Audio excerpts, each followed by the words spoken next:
Vanessa Carter had never cared much for the glitz and glamour that surrounded her husband's life. While Henry Lancaster, her billionaire husband, navigated the highest levels of global finance, Vanessa remained grounded in her passion for art and community work. She spent her days curating local exhibitions and supporting young, underrepresented artists. Despite their vast wealth, she preferred quiet afternoons in small galleries over lavish parties. Still, she understood that certain events required her presence as Henry's wife, and the Avalon Charity Gala was one of them. The Avalon was more than just a social gathering. It was a signal to the elite that you belonged. For years, Vanessa had accompanied Henry to this annual event, mingling with CEOs, politicians, and celebrities, all while maintaining her quiet distance from the competitive social games being played around her.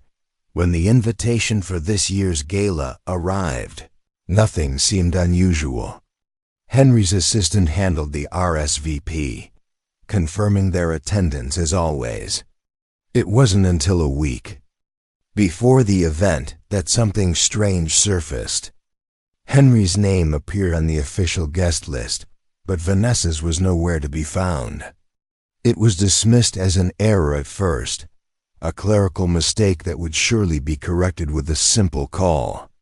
But when the assistant reached out to the event organizers, the response was cold. Vanessa's exclusion was deliberate. There was no apology, no attempt to hide it. They simply stated that the guest list was final, and there were space constraints this year. The explanation didn't sit right. Vanessa and Henry had been staples at this event for years, and suddenly, she was no longer welcome. It wasn't just an oversight, it was a calculated move. Rumors began to filter through Henry's network.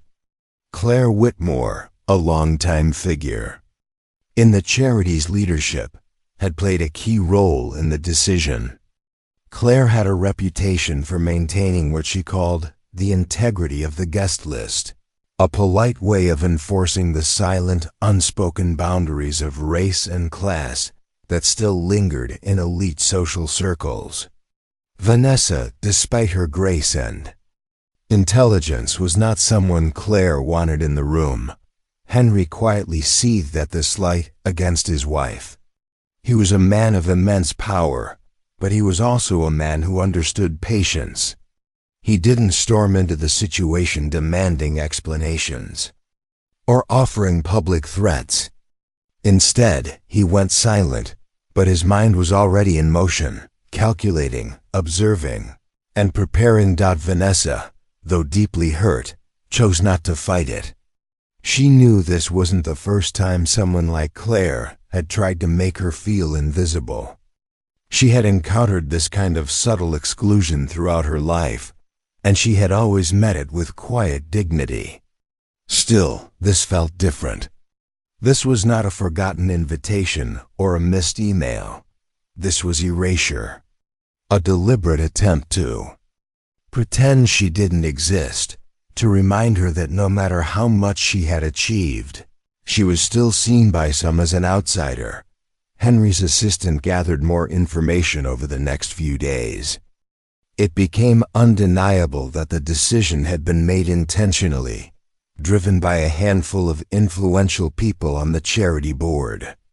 Vanessa's name had been removed long before the guest list was finalized, and it had been done quietly, without expecting any consequences.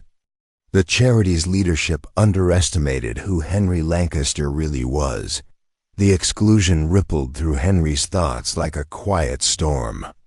It wasn't about a missed party or an insult at a social gathering. It was about respect, dignity, and the value of the woman he loved. The people behind this decision believed they were untouchable. They believed they could erase Vanessa without facing any consequences. They were wrong. Henry Lancaster was a man who understood the weight of silence. He had built his empire not through loud boardroom battles, but through quiet, calculated moves that left his competitors scrambling. When he discovered the truth about Vanessa's exclusion from the Avalon Charity Gala, he didn't erupt in anger. He simply adjusted his plans. Henry knew that confronting these people directly would only give them an opportunity to offer hollow apologies, to spin the narrative in their favor, and to quietly push the incident aside. He had no interest in public confrontations. What he wanted was something far more lasting. Through his private security team, Henry began to pull threads. His people were not ordinary investigators. They specialized in uncovering the kind of details people believed were safely hidden. Financial records, private communications, social connections, nothing was out of reach. Within days, they confirmed what Henry already suspected. Claire Whitmore had orchestrated Vanessa's exclusion. She had convinced several members of the charity's leadership that Vanessa's presence would diminish the prestige of the event. Claire had used coded language, words that sounded polite on the surface but carried deep, cutting prejudice underneath. It was not the first time Claire had done this. Henry's team uncovered previous incidents where she had quietly excluded others based on race, background, or perceived social status. For years, she had operated unchallenged, comfortably hiding behind the respectability of her position and the silence of those around her. But this time, she had chosen the wrong target. Henry didn't want revenge in the ordinary sense. He wanted to dismantle the structure that allowed people like Claire to operate so freely. He started by quietly influencing the charity's financial stability. The Avalon charity relied heavily on a web of corporate donors and exclusive sponsorships. Henry's network included CEOs, investment managers, and global partners who respected him and, more importantly, owed him favors. Without ever mentioning Vanessa's exclusion, he began to subtly steer these sponsors away from the charity.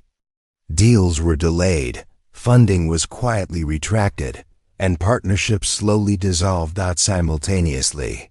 Henry's security team uncovered inconsistencies in the charity's financial records. Years of overreported expenses, questionable transfers, and conflicts of interest began to surface. These documents found their way to anonymous email inboxes at major media outlets and regulatory agencies. No trace led back to Henry, but the timing was no accident. Claire, meanwhile, remained unaware that the walls were closing in.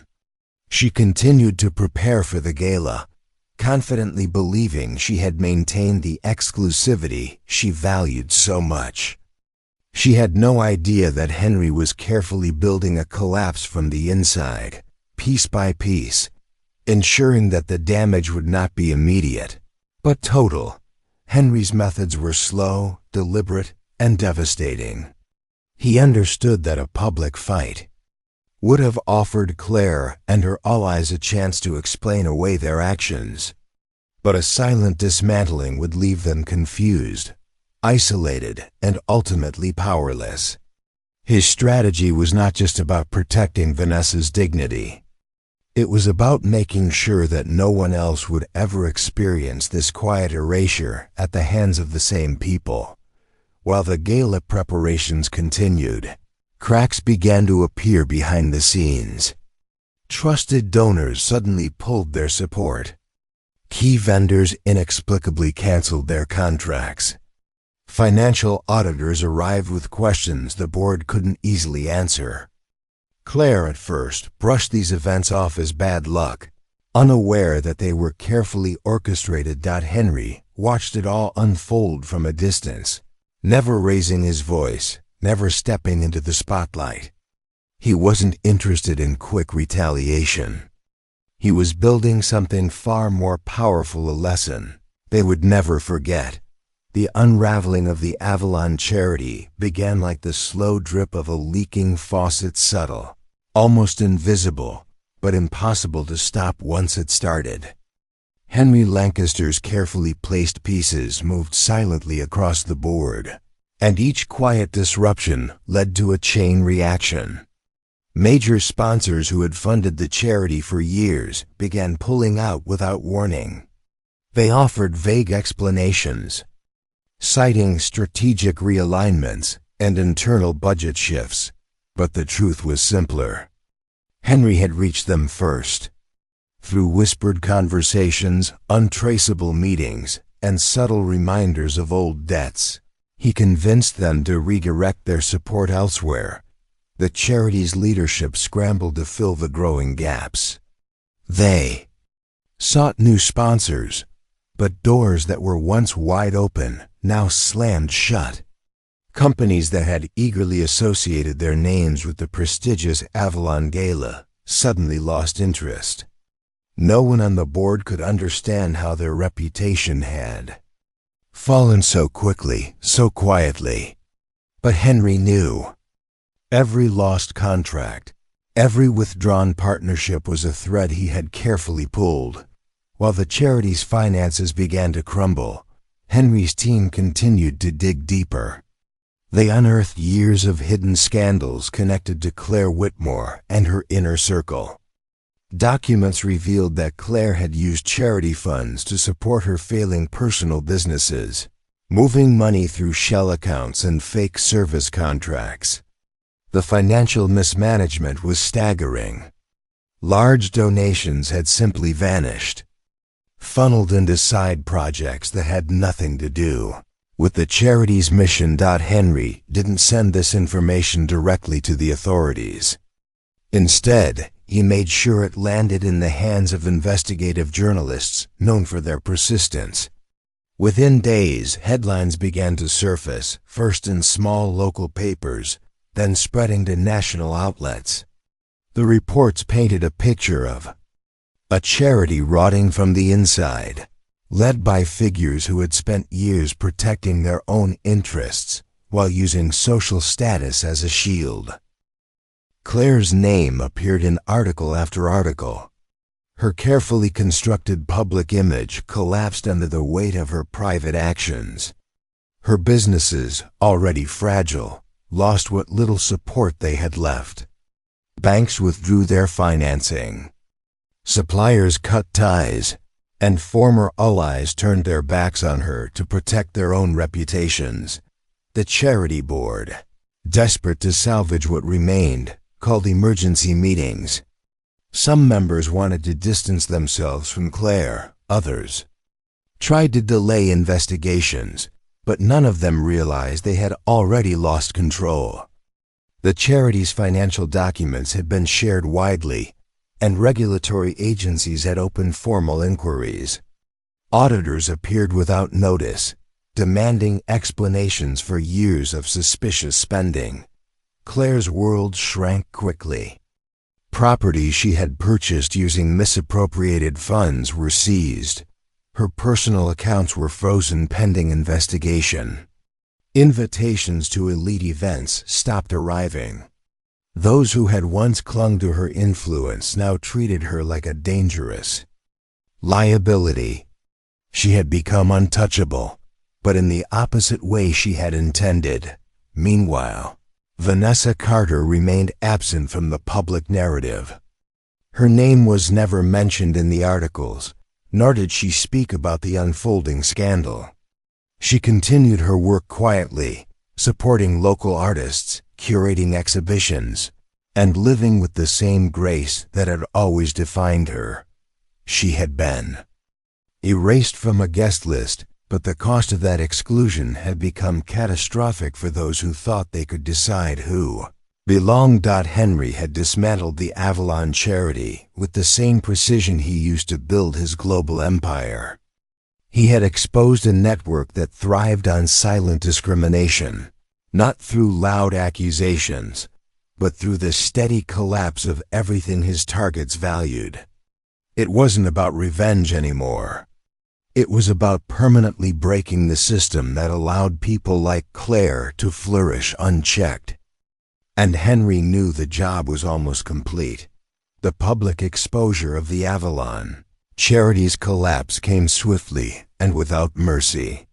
As the weeks passed, headlines grew louder, and the story spread beyond the exclusive circles where it had first started. News outlets seized on the scandal, and what began as financial misconduct soon spiraled into something much bigger. Journalists uncovered internal emails, messages that revealed the deeper truth behind Vanessa Carter's exclusion. Words like image control, preserving tradition, and maintaining the right aesthetic appeared in the correspondence between Claire Whitmore and other board members. The thinly veiled language made it clear Vanessa's race had been a factor in her erasure from the guest list. The public reaction was immediate and brutal. Outrage poured in from every corner. Social media exploded with demands for accountability. Activists, celebrities, and former supporters of the Avalon charity condemned the organization's discriminatory practices. Protesters gathered outside the charity's headquarters, holding signs that called out the quiet racism that had operated unchecked for years. Longtime donors, fearing damage to their own reputations, swiftly cut ties with the charity. Major sponsors issued public statements withdrawing their support and condemning the actions of the leadership. Claire Whitmore, once a celebrated figure in high society, now found herself trapped in a relentless media storm. News cameras followed her every move, reporters stationed outside her home, and her name became a symbol of the elitism and exclusion that had quietly thrived behind polished doors. She attempted to defend herself, releasing carefully written statements claiming it was all a misunderstanding, a miscommunication taken out of context.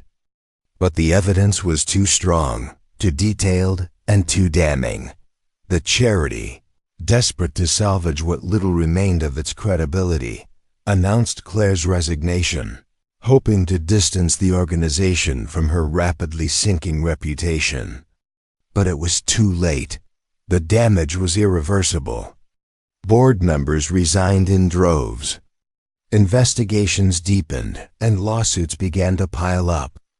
The charity's reputation, built over decades, disintegrated in a matter of weeks. As the story continued to unfold, a deeper conversation emerged across the media about the hidden barriers that still existed in elite social spaces. Vanessa Carter's exclusion was no longer seen as an isolated incident. It became part of a larger pattern, a reflection of a system that quietly but powerfully determined who was welcome and who was not. Vanessa herself never gave an interview, never made a public statement. She allowed the facts to speak for themselves. Her silence became its own powerful message. Henry Lancaster remained in the background, untouched by the public fallout. He had never directly inserted himself into the narrative. His fingerprints were nowhere to be found, but the precision of the collapse left no doubt about who had orchestrated it. He watched as Claire's life unraveled, as the charity he had once supported crumbled under the weight of its own corruption. There was no need for celebration or gloating. For Henry, the result was enough. Those who had believed themselves untouchable had been brought down by their own arrogance. Claire's personal empire vanished piece by piece. Her properties were sold off to cover legal costs. Her social invitations stopped arriving. Friends she had known for decades distanced themselves, unwilling to risk their own status by standing beside her. She had built her world on exclusion, and now she found herself excluded from the very society she once controlled. The Avalon charity eventually dissolved completely, unable to survive the financial losses and the public distrust that followed. The legacy it had hoped to protect was gone, replaced by a cautionary tale of quiet prejudice and the quiet man who chose not to look away. Vanessa Carter continued her life with the same steady grace that had always guided her. While the Avalon Charity's collapse dominated headlines and Claire Whitmore's fall from power became a national story, Vanessa remained in the background, untouched by the noise. She never appeared on television. She gave no interviews, offered no public statements, and never sought to defend her place. Her silence, calm and unshaken, spoke louder than any speech could have. She had been erased from a guest list, but in the end, she had been the one remembered. The people who had tried to quietly remove her were now the ones forgotten, their reputations dissolved, their social power destroyed. Vanessa continued to focus on her work with local artists, helping those who had been excluded from traditional spaces find their voice and their audience. She never changed her pace, never altered her path. It was as if the storm had passed around her, leaving her untouched. Henry Lancaster, too, returned to his world of quiet influence. His role in the charity's collapse was never made public. He had left no visible trail, and those who suspected his involvement could prove nothing. Henry had not sought public revenge. He had aimed for something deeper, a lasting consequence that could not be reversed with apologies or charitable donations. He had dismantled not only the charity, but the system that had allowed people like Claire to believe they could choose who belonged. In the years that followed, new charities rose to take the Avalon's place, but they were built differently. The scandal had forced uncomfortable conversations about exclusion, race, and hidden prejudice in high society. Guidelines changed, leadership structures shifted, and the once silent barriers became visible and impossible to ignore. Invitations were no longer controlled by the same small groups, and the assumption of who belonged in those rooms was no longer left unchallenged. The ripple effect of what Henry had done reached far beyond the charity itself. Other organizations began to review their internal practices. Private clubs that had long relied on silent exclusion found themselves facing public pressure. The quiet corners where discrimination had once thrived no longer offered the same safety. What began as an insult against Vanessa Carter had reshaped the very spaces that had tried to push her aside. Claire Whitmore, stripped of her influence, attempted to rebuild her life in the shadows. But the weight of the scandal followed her everywhere. Former friends disappeared, business partners abandoned her, and her wealth slipped away through endless court settlements and penalties. She became a cautionary figure, a reminder of how quickly power can vanish when built on the wrong foundation. The world she had once controlled no longer opened its doors to her. Vanessa never sought to revisit the past. She never spoke Claire's name again, never discussed the gala that had excluded her, and never allowed bitterness to take root in her life. She simply moved forward, choosing to build spaces where others would be welcomed without question. She became known in her community for her generosity, her support of diverse artists, and her quiet but powerful leadership. Those who tried to erase her had believed they could control the narrative, that they could decide who mattered, but they were wrong. They learned that power could shift without warning, that a silent response could carry more weight than any loud protest. They learned that the consequences of exclusion could be both invisible and permanent. Vanessa Carter's name, once absent from a guest list, became a quiet legacy that no one could erase. And those who tried to remove her were left behind, erased from the very world they had tried to protect.